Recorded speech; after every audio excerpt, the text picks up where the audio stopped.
Hello বন্ধুরা, আরবি lifestyle তোমাদের সবাইকে স্বাগত জানিয়ে আবার একটা নতুন ভিডিও নিয়ে চলে এসেছি।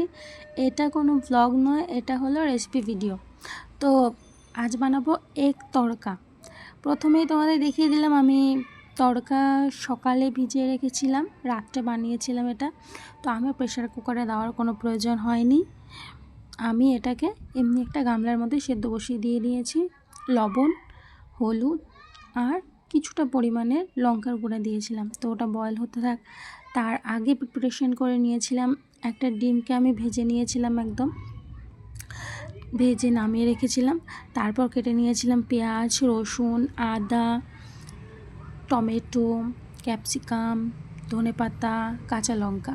তো এগুলোকে একদম বারিক বারিক কেটে নিয়েছি, একদম ছোটো ছোটো করে কুচি কুচি যাকে বলে।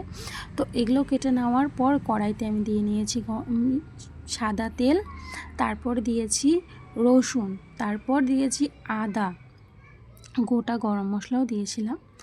তো আদা আর রসুনটাকে হালকা ভেজে নিয়ে, যেহেতু কাঁচা স্মেলটা চলে যায়, তারপর দিয়ে নিয়েছিলাম পেঁয়াজ আর কুচনো কাঁচা লঙ্কা।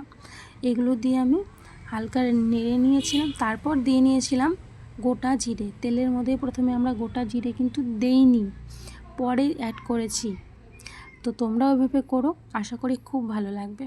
তো যেই পেঁয়াজটা হালকা ভেজে নিলাম, ভেজে নেওয়ার পর এর মধ্যে দিয়ে নিয়েছি টমেটো, কুচনো টমেটো, আর দিয়েছি ক্যাপসিকাম অল্প করে। আমি তো অল্প বানাচ্ছিলাম, সব কিছু পরিমাণ একদমই অল্প ছিল।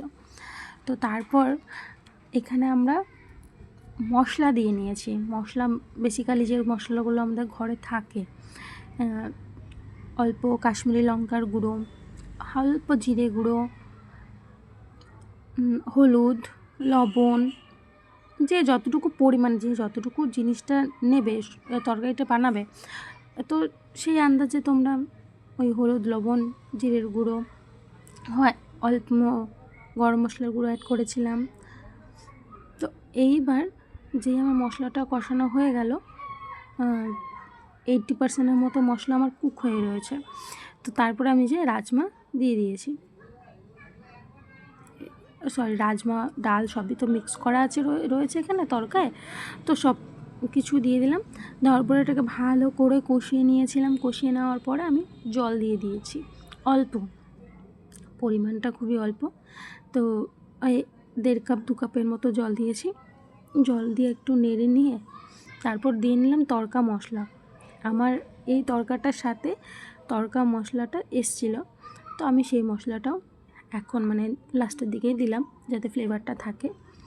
তো এই পর্যায়ে গিয়ে আমি তরকার মশলাটা দিয়ে কিছুক্ষণ, হার্ডলি 2-3 মিনিট ফুটতে দিয়েছিলাম। ফুটতে দেওয়ার পর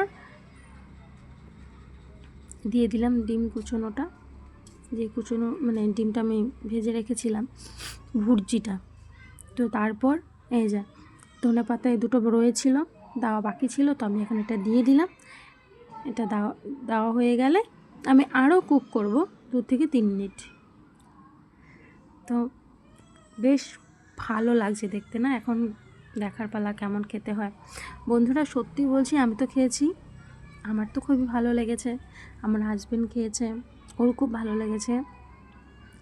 আশা করি তোমাদেরও ভালো লাগবে। অবশ্যই তোমরা এই রেসিপিটা বাড়িতে ট্রাই করো, তারপরে আমাকে কমেন্ট করে বলো কেমন হয়েছে। ওকে, বাই বাই।